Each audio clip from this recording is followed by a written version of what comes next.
This is what a life of a real FBI director looks like. At 4 o'clock in the morning, I start my coffee, and I check my Border Patrol app to see how many people I get to deport today. Skip the shower, fix my tie, and now I'm ready. On the way to work, I have a sensible donut, sip my coffee, and listen to the police scanner for any crime. At 6 o'clock, it's time to get to work. I walk through the Hoover building checking under the desk for anyone crying. Those people go straight to jail. At 12 o'clock, I have a lunch break. The leftover chicken marsala give me the energy to finish the day. At 1 o'clock, I like to call Adam Schiff's cell phone and play a recording of a clock ticking. At 5 o'clock, it is time to go home. I slap Dan Bongino's ass and say good game. When I get home, I eat more chicken marsala and then go to bed with my deck of cards. And that is... What's up, guys? It's Benny. The rubber is hitting the road for FBI Director Kash Patel, who just today announced the largest arrest of child predator rings in American history. Kash Patel saying that if you harm a child in America, you will be hunted down. Dan Bongino following up and saying, if you harm kids in America, the FBI will make sure you know no peace. You'll be hunted and caught, and you'll be arrested. Well, are they talking about Jeffrey Epstein there? Are they talking about the Jeffrey Epstein clients there? Well, they were, actually. Pam Bondi said that Kash Patel is in possession of thousands of hours of videotape of horrible crimes committed at Jeffrey Epstein's. Yeah, the FBI, they're reviewing, there are tens of thousands of videos of Epstein with children or child porn. And there are hundreds of victims. And no one victim will ever get released. It's just the volume, and that's what they're going through right. So that is quite the revelation. And a lot of people miss this because I suppose we just expected it, but we've never had federal law enforcement say something this clearly, that the federal government is in possession of, and that other feds were covering up some of the darkest and most evil crimes in history.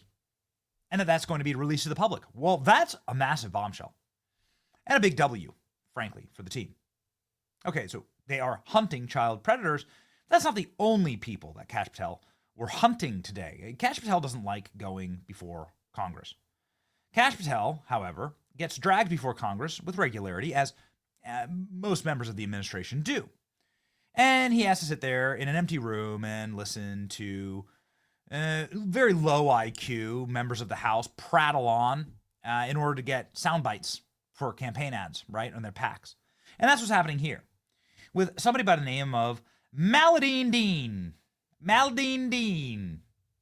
She's a representative from Pennsylvania, and she's somebody who managed Donald Trump's impeachment in the House. She's one of those embittered, self-loathing white boomer ladies who has a very unhappy life, and Madeline Dean has decided to spend her waning years, she's 65, yapping about all the things she doesn't like in this country. She hasn't had any chance to change it, right? Yeah, okay. She's just going to sit there and gripe like the unhappy boomer that she is. And so she's spent the afternoon sniping at Kash Patel, but she didn't expect to be sniped back. She brought up Kash Patel's book, Government Gangsters, great book. Kash Patel did like a dramatic reading on our program of this book, actually. It's a fantastic book. They keep obsessing over this book because they say there's an enemies list in the book. And when she brought that up to Kash, boy howdy, did Kash bash back. The most viral clip of the day. Here we go. The president is using this book, your book, as a blueprint, as he has said. It's a blueprint for revenge. And I am concerned that your eagerness, a childlike giddiness to carry out the president's revenge tour, you've shown yourself to be unserious in your statements before you were sworn in and some after. You've shown yourself unfit to lead this important agency. I was an impeachment manager for President Trump's second impeachment. It was a sad, solemn duty. Oh, is it so solemn? And so I wanted to ask you about that. Mr. Patel. Sure.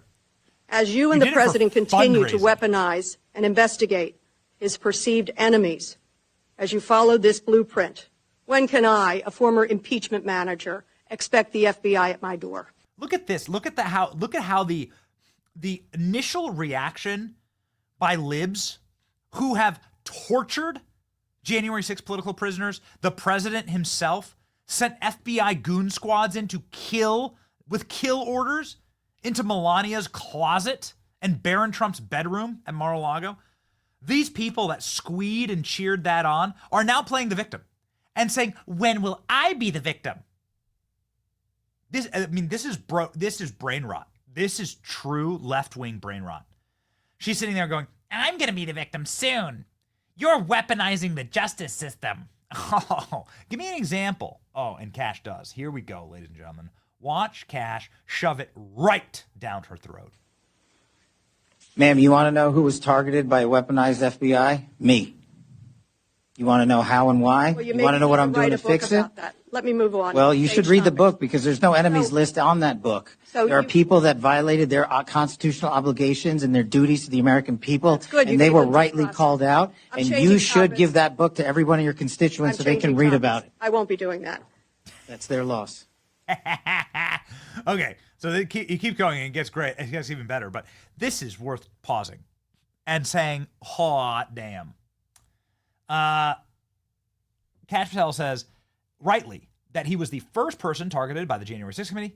He's the first person targeted by the Justice Department under Joe Biden, third term of Barack Obama. They raided his house. It cost him hundreds of thousands of dollars in legal defense. Kash was attacked and personally targeted by the Justice Department under Joe Biden for destruction. The process is the punishment. They tried to bankrupt him and destroy his life. And so Kash has every right to snap back, and it gets better. During your Senate confirmation hearings, you repeatedly denied having any involvement as a private citizen in the firing of FBI officials who engaged in the prosecution against January 6 insurrectionists, the violent rioters who beat and killed Capitol police officers, and whom you referred to as political prisoners. Since then, multiple whistleblowers have come forward, and we know that you likely committed perjury. At the same hearing, you claimed you were not familiar with Stu Peters, an anti-Semitic Holocaust denier, despite the fact that you appeared on Mr. Peters' podcast 8 separate times. 8 times. And you claimed not to recall. Mr. Patel, my second question is, should we worry more about your memory or your veracity? We should worry more about your lack of candor. You're accusing me of committing perjury. Tell the American people how I broke the law and committed a felony. Have the audacity to actually put the facts forward instead of lying for political banter so you can have a 20-second donation hit. The answer is both. I believe that The answer is you're failing, not me. Play my time. Go ahead. Look at that face. Look at that face. Just the pure face of twisted boomer wine box rage. Oh, good for you, Kash. Way to just destroy her. Holy smokes. Look at some of the reactions here. This is just great. Look at this. Holy crap. Kash Patel just went off.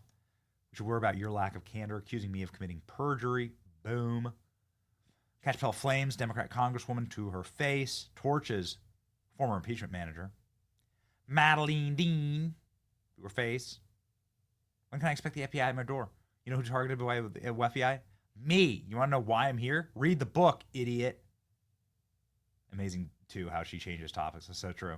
I'm changing topics. You can't talk about that. Kash Patel goes off. I never even heard of this member of Congress, so to be perfectly honest with you, I'm just learning this right now. You're failing, not me.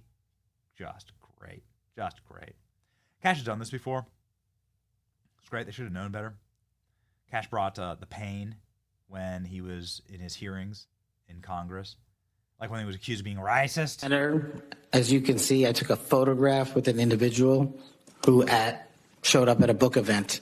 I don't believe I'm guilty by association, and I certainly don't believe that an individual who was the first minority to serve as the Deputy Director of National Intelligence for this country is a racist in any way, and I detest any conjecture to the contrary. Boom. They had no words after that. Speaking of having no words, Kash Patel sends Amy Klobuchar into I just love these old, we call them old. They're about 3 months old, but it seems like ancient history now. Amy Klobuchar into a hissing meltdown with a perfect response.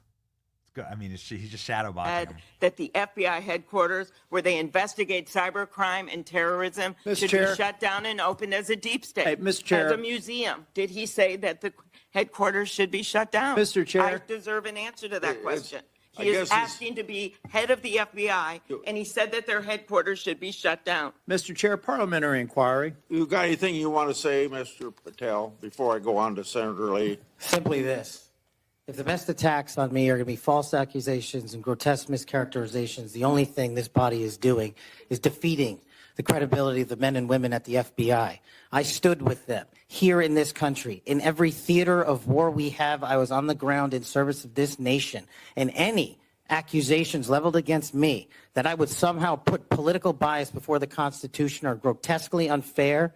And I will have you reminded that I have been endorsed by over 300,000 law enforcement officers to become the next director of the FBI. Let's ask them. Mr. Chairman, I am quoting his own words from September of 2024.